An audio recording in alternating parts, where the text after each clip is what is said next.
నేను 28వ తారీఖు తెలుగుదేశం జనసేన ఆధ్వర్యంలో జరగబోయే ఆ మహాసభలో పాల్గొంటున్నా.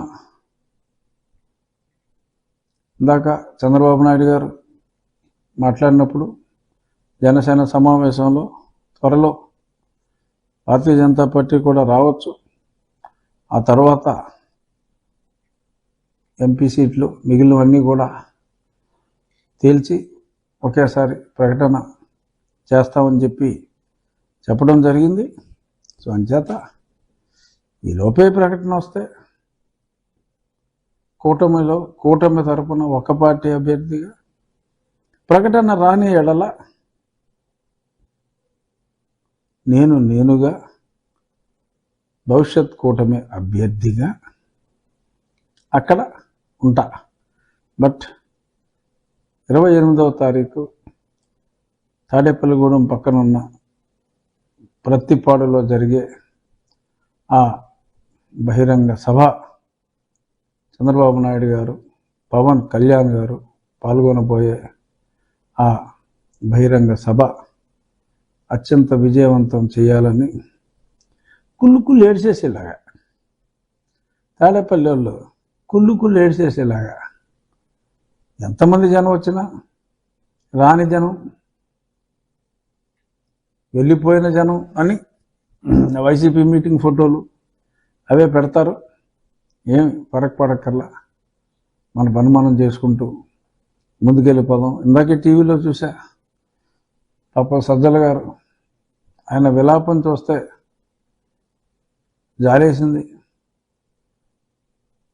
ఎంత బాధపడ్డాడో పాపం పవన్ కళ్యాణ్ గారి గురించి. 60 సీట్లు అన్నారు, 70 సీట్లు అన్నారు, ఏంటండి 24 సీట్లు ఏంటండి? నీకెందుకురా నాయన, పోటీ చేసిన ప్రతి స్థానం గెలవాలి అనే ఒక దృక్పథంతో ఆ ఇద్దరు నాయకులు ఎవరు ఎక్కడ ఎన్ని పోటీ చేశారన్నది కాదు,